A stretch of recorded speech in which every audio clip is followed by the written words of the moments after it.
Honda only makes 100 horsepower, so we're turning the slow turd into a turbo beast. The goal is to make 400 horsepower on this single cam. I'm hoping this is enough power to get up a K series or a 5.0. A lot of people said this motor would blow up before 400 horsepower, so I took this car on the dyno to see if it would blow up. But before we put this car on the dyno, there's something we need to get done first. So the brakes on the Civic is long overdue, so we're gonna upgrade it with a premium part. The front brakes are stopping pretty bad. Rotor is completely chewed out. I wanna be safe and actually brake. To remove the rotor, we do need to remove the pads first. We'll have the benefit of slotted and drill rotors. With the slots, it's going to clean the pad a lot better, and the holes will dissipate some of that heat. Overall, making the braking system more consistent. Pads and rotors are finally on.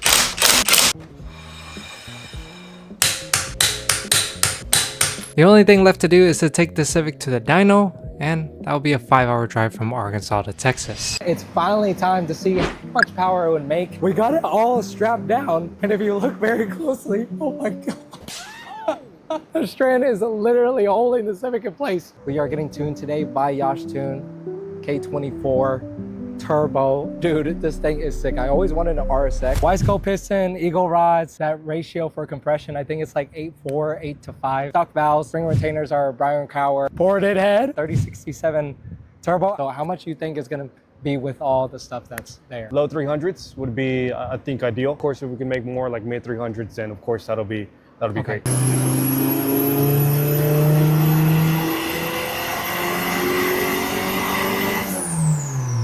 Finally on the dyno.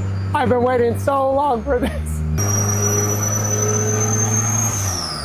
He's gonna figure out the engagement and the opening for no VTEC, and then he'll do VTEC.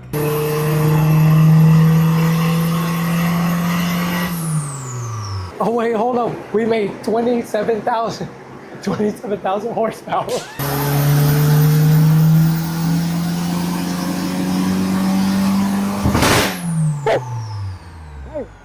Oh no, what? 31?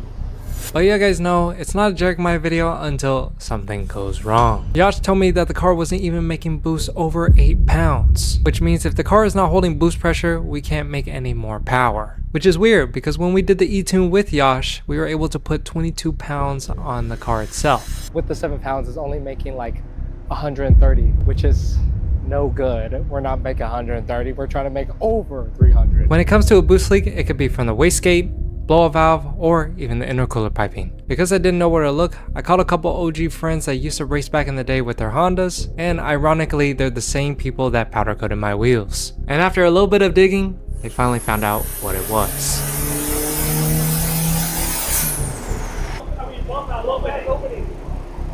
Oh, it's the blow-off valve. Since the blow-off valve was opening under pressure, we assumed that the spring was a little bit weak. So we borrowed a blow-off valve from Yash's RSX to see if it would hold the boost better. I'm sorry, bro. I didn't mean to take all the parts off your car just to test to see if it will work. While installing the new blow-off valve, we realized that the plumbing was incorrect. Typically, when you plumb in a hose for a blow-off valve, it's supposed to go to a vacuum line. However, it was going to a coolant line. Because I made the simple mistake, the dyno tune could have been done a long time ago.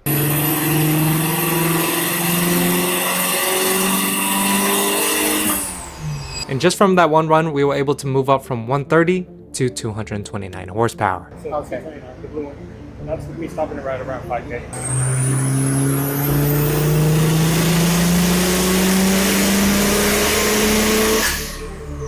And after back-to-back pulls, the Civic power finally started climbing. I think it's working. You're making boost now. Yeah.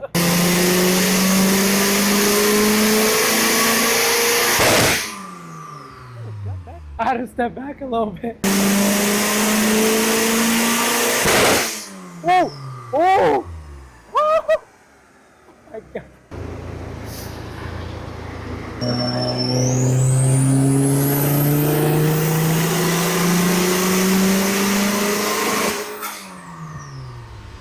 Because it took us 7 hours to figure out the boost leak and finally get the car tuned, we started running out of time to tune it because the shop was actually closing. The shop kindly asked us to go home, but unfortunately we had to stop at 283 horsepower. Even though we almost tripled the horsepower on the Civic, I still wanted to reach for that 400 horsepower. So here's the new plan. While Yash was on the dyno tuning the car, he had trouble evening out the graph because the throttle sensor was all over the place. This is almost a 30-year-old car, and a lot of the stuff on the wiring harness has been frayed out. Fixing the wiring harness and calibrating the TPS should increase to 3 to 5 horsepower. We're also going to be upgrading the exhaust from 2.5 to 3 inch. Going 3 inch will not only make more power, more flow, less back pressure, but also run less boost. All the wires on the engine harness is fraying out, so I ordered something off of eBay to fix that problem. Sometimes they're not pinned correctly because it's from China.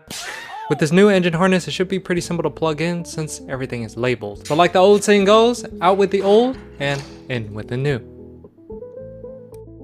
So the tuck harness is completely in.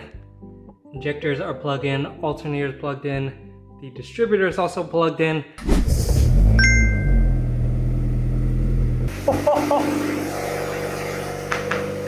But as soon as I took this car for a test drive, it didn't want to start up. Turn on.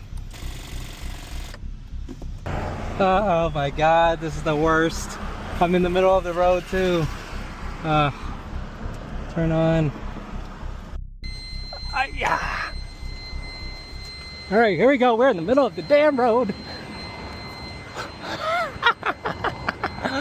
Oh yeah, this is the first time for everything.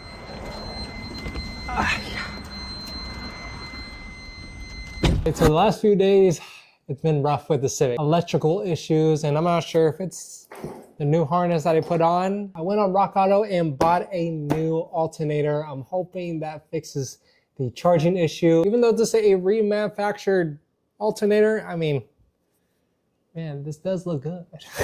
New pulley as well. It seems like every time I'm trying to fix a Civic, it's either 1 step forward or 2 steps back. I guess that's the price you pay for when you soup up an old car, but it does get quite annoying. 2 same alternators, this one is old, this one's new. Since the alternator was out, one of the brackets for the alternator looked a little janky, so I sprayed it with that AutoZone Special and slapped it back in. Brand new alternator is in.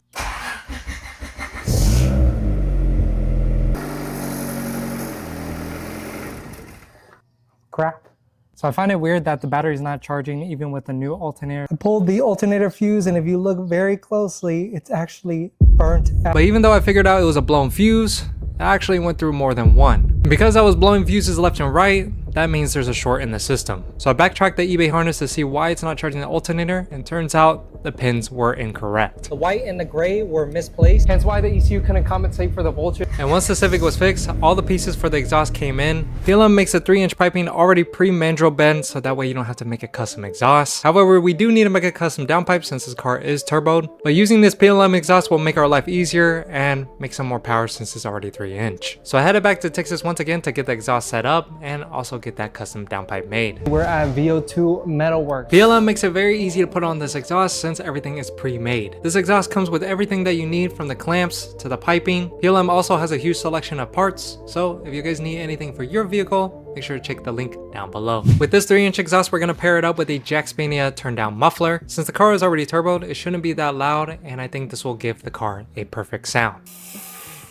Yeah, the tune. You got it? Yep. And once everything was off, it was time to weld the new downpipe.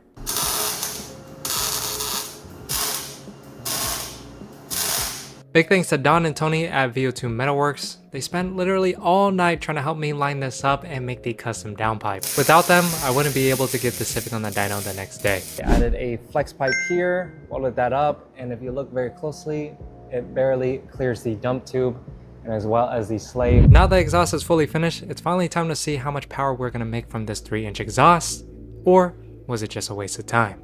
Red line performance. We're finally gonna redo the dyno on the Civic. I think now with 3-inch, I believe we should be able to hit low 300s, hopefully. The turbo is of course gonna be the limiting factor. Because the Civic has no cam and a smaller turbo, I'm kinda worried if we're gonna even reach our goal. Needless to say, anything more than 283 will be a win in my book.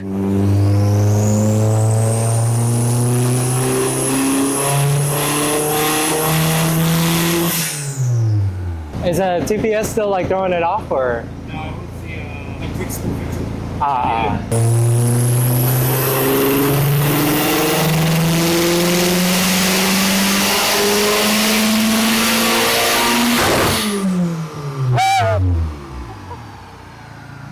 Shut Because we're turning up the power, we started running out of fuel. Josh told me to increase the fuel pressure to see if we will make a difference, so I turned it up from 41 all the way to 55.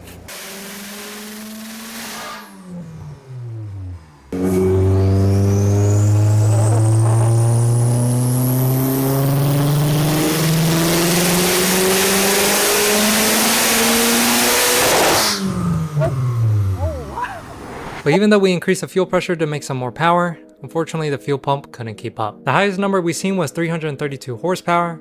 Now we did have to turn it down to 319 just because we were running out of fuel in certain areas on the graph. If you do the math, we were able to gain over 40 horsepower with just the 3-inch exhaust. I can guarantee if we added a cam and a bigger turbo, we should be able to reach the 400 goal no problem. Keep in mind we only started off with 100 horsepower for the Civic, so tripling this to almost 319 horsepower is pretty incredible. I'll still be chasing for that 400 power goal, but for now at least we can enjoy it and do some pulls.